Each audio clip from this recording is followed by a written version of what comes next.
Hello! Ang aking papakita ngayon ay kung paano natin i-ready yung mga products na ating ipapadala. Nabanggit ko noon na ang pinagpapadalhan ko ay JNT. Yes po, baka naman JNT. Well, mababait yung mga JNT riders sa akin. Halos kilala na nila ako.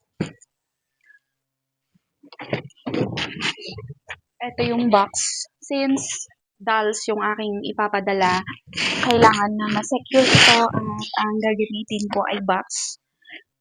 Dapat nga ay extra small yung aking gagamitin pero wala, hindi available ang box nila kaya medium yung ating nakuha. Medyo mahal, mas mahal siya ng konti. 20 pesos yung naidagdag sa box tsaka doon naman sa shipment. May konti rin naidagdag siguro ano siya 20 pesos din. So okay lang. Ginagawa ko nga yung box, pinipick up ko mismo doon sa JNT Hub. Yung main hub nila dito ay doon lang sa papuntang San Fernando, lagpas ng palengke. Doon lang sila. Though may mga dropping points din sila, dropping off area sila dito sa Heroes Boulevard. Kaya lang, harap pala yun ni Pet Connection. I mean, tapat niya. Kaya lang, I'm not sure kung meron silang ibibigay sa akin na box or pouch. Hindi ako sure doon. Pero kahapon, pumunta ako doon sa office ng JNT at tinanong ko kung nagbibigay pa sila ng pouch. Hindi na daw sila nagbibigay ng pouch. Unlike before, nagbibigay talaga sila ng pouch. Hindi na daw ngayon. Pero okay naman daw na ipa-pick up ko yung ipapadala ko dito mismo. Sila yung rider nila yung mismong pupunta dito para kuhanin yung aking ipapadala. At sila na daw bahalang maglagay sa box. So, okay naman kung ganun. Wala naman tayong issue doon. Pag ganun yung gagawin nila, ang gagawin ko lang, i-box ko ng maayos. I mean, ilalagay ko sa isang plastic ng maayos yung aking mga ipapadala. Para secure na din, then ilagay na lang nila sa pouch. At ang ginagawa ko pala dun sa JNT, ako na yung nag-book. Meron silang JNT app. Download nyo lang yon, then mag-sign in kayo. At kayo na yung maglalagay doon kung ipapadala ninyo. Sila na din yung bahala mag-print ng waybill. So, wala ka ng problema kung magpapadala ka. Walang lang kadali yung gagawin mo. Pinadali na lang ng JNT. Buting naman na meron ng ganun kasi siya pa naman na bibilin mo kung bibili ka pa ng ng plastic, yung plastic, diba? So, make sure lang na secure yung mga products mo na para hindi siya masira. At ninonote ko doon na fragile para ingatan din nila kasi nahagis lang yan sa patungan, ganyan. Hindi mo naman maiwasan yun. Ayaw natin na mapipi. Hindi naman siya breakable, kaya lang mapipipi kasi deform yung ating mga dolls. Kahit mga dolls na kung may mga pads, nilalagyan ko ng note kasi mahirap na pangit nang makarating doon sa ating client. Nagbabayad sila ng maayos. Kasi nagbibigay pa yan ng mga tips sa atin. Sobrang thankful tayo sa mga customer natin. At gusto ko balik-balikan ng mga kliyente ko kaya talaga good service. Yung ating ilalagay na yung mga binalot ko kanina. Bale, separate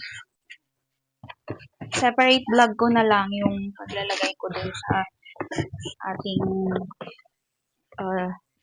plastic. Ay, di ko pala nabanggit na kahit na nabalot ko na ng isa-isa ganito, naka-single pack na lahat ng ating mga dolls, kailangan ko pa rin siya na ilagay dito. Tapos, sa isang plastic, ilalagay ko siya doon at saka i-bubble wrap ko pa. So, masyadong malaki yung ating box, saka ayaw natin na matusok man lang. Kahit masira yung box, hindi masisira yung laman niya. Kasi mahirap na pag masira yung doll. Sayang naman, di ba?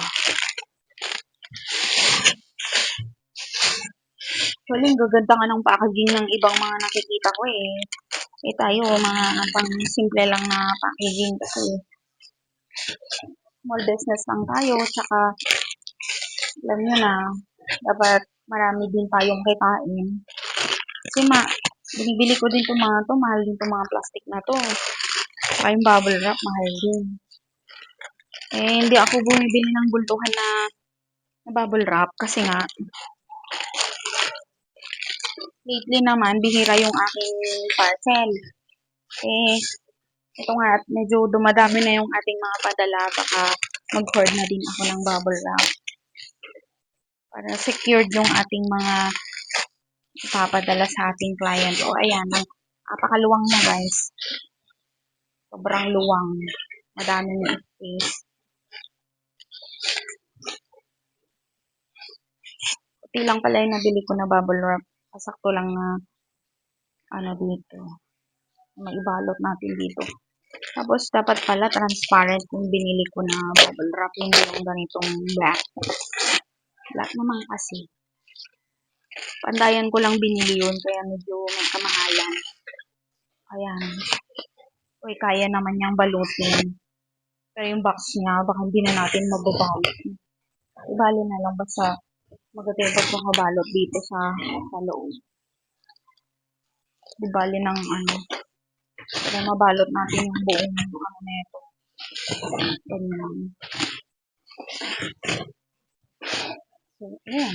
Sakto lang dito sa box natin para ma-fill natin yung gap. Pag ganito pa lang ng 10 pieces pala na dal, dapat small yung ating box. Medium kasi ito eh. Wala silang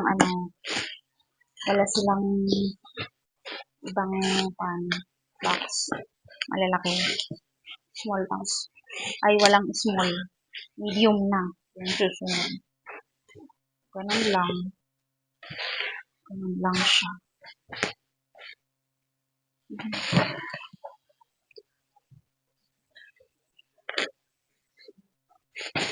Tingnan natin. Alog na alog kasi nga. Siya? Malaki. Yun. Yan lang guys. Thank you sa pagnood. Samahan niyo ulit ako sa aking next vlog. Bye-bye. Thank you din pala sa mga nag-order sa akin. May isa na naman tayong project. Ito yung ipapadala din natin. Ano naman to? Sa Ilocos, sa Cagayan. O, diba? Tapos yung next nating client, ang pinapagawa niya, 8 inches na Luffy. Bye-bye! Ingat kayo palagi!